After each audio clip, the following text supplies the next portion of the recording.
So, I had decided to live sustainably for 2 weeks, meaning I would try to create as little waste as I possibly could. This, for example, included what food I ate, how that food was made, transported, and packed, which cleaning products I used, and how I transported myself around. Firstly, I had to go grocery shopping. I of course took my bike. I needed to get a whole week's worth of vegetables, all organic, vegan, plastic packaging free, and locally made. One might ask, but where can such foods be bought?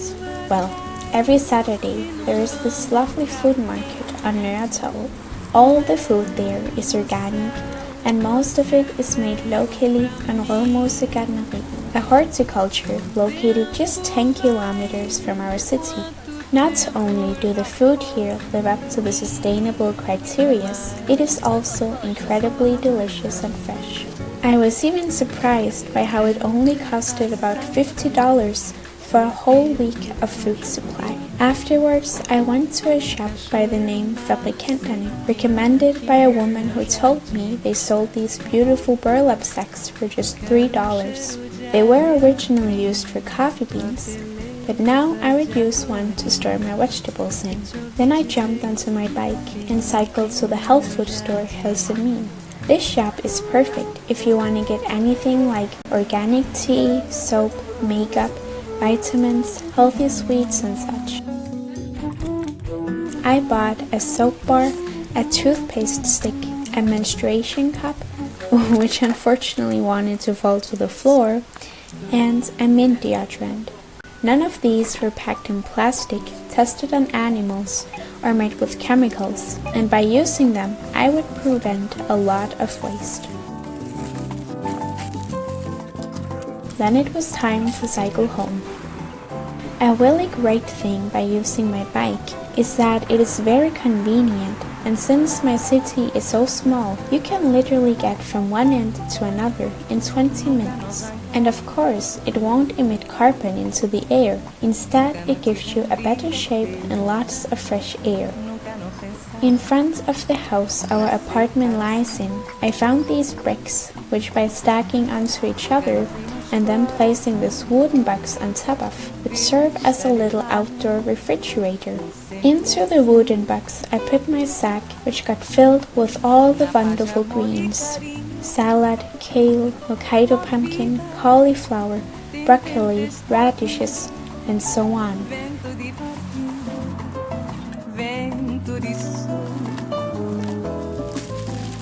Esperanca de Mar Azul.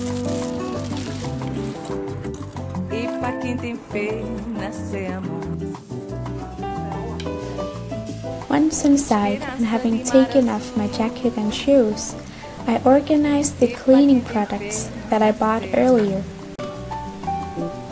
I already had a wooden hairbrush and a bamboo toothbrush, so that was nice. Then it was time to make lunch. I began by rinsing and cutting some salad leaves.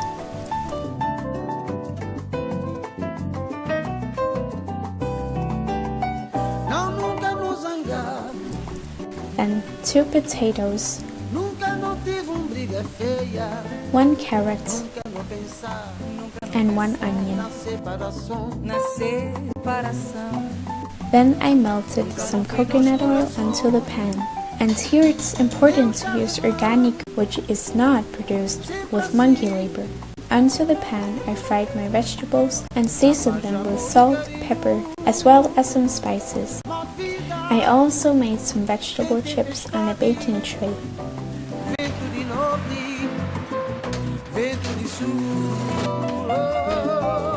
Finally, I washed everything with an organic rose soap bar. In the evening, I made myself a cup of puga tea. Puga tea is organic, the packaging is recyclable, and the tea bags are biodegradable. Before going to bed, I would use the new products I bought. This soap bar is made of vegetable oils. and can be used for the body as well as the hair. You simply just wet it with water, which will make the surface into foam and bubbles. I love how it smells and how soft and gentle it is on one's skin. Next, I use this toothpaste stick. Same way, you wet the surface with water, and after scrubbing one's toothbrush over it, you can brush your teeth. My period just happened to begin that very day, and so for the first time I would use a menstruation cup. I always wondered if I could reduce the waste that menstruation products create. I was very happy when I found Organic Cup. It's a soft little cup which you fold and insert in the same way you would insert a tampon. After 12 hours, depending on your flow of course, you can rinse it and reinsert. It is really simple, and I couldn't even feel that I had a cup inside me at any time throughout the night. I would really recommend it. And it of course saves you a lot of money, since these can hold for years, whereas pads and tampons are single use. Now that was my first day living sustainable, and so I wrote a bit in my journal before going to sleep.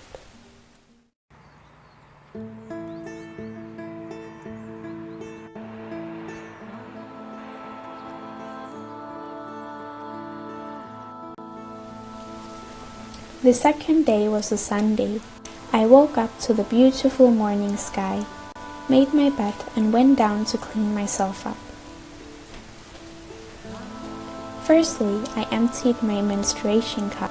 Then I washed myself with the avocado oil soap bar and brushed my teeth with a toothpaste stick. For breakfast, I simply cut out an apple, which I bought from the food market. Along with the apple, I had a cup of tea.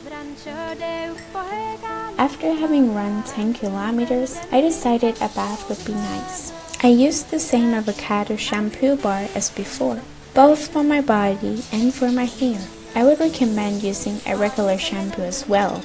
As for body cream, I used coconut oil. I had seen someone on YouTube do this, and so I wanted to try. I really just needed a tiny bit to saturate the skin. You can also use any other nut oil that you have. For lunch that day, I simply took some red kale onto an oiled baking tray, added oil and seasonings, then baked it in the oven for about 10 minutes or so. The reason I didn't use a baking sheet is that I wanted to avoid creating any waste. What ended on my dish was these delicious crispy kale chips that I very much enjoy. Sunday happened to be cleaning day, and so for that I used the same soap bar as I used for the dishes. I used it to wash the table, the floors, the toilet, the staircase, and so on.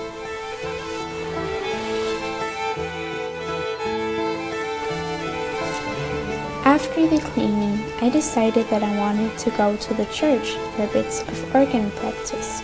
I took my bag, as you can see.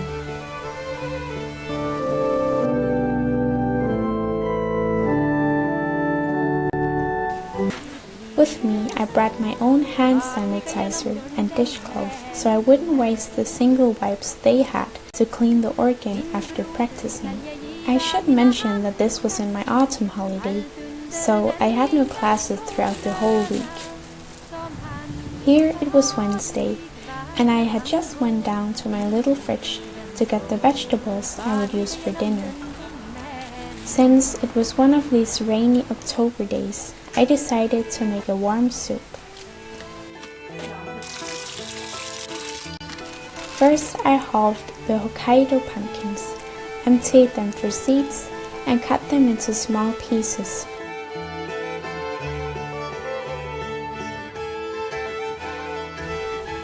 I also got radishes, carrots, fresh ginger, and garlic. All of this came into a pot, and then I poured water until it almost reached the edges. I also added in vegetable broth, salt, and pepper. Once the soup was boiling, I added fresh parsley, curry, and more ginger. The Hokkaido seeds could not go to waste, so I warmed a pan and fried them there. Together with my mom, we enjoyed this cozy little dinner. Since we are only 2 persons, there was a lot of leftovers. These I poured into bowls, covered with plates and put into the fridge. My period soon came to an end, and here you see me boiling the cup to clean and sterilize it completely.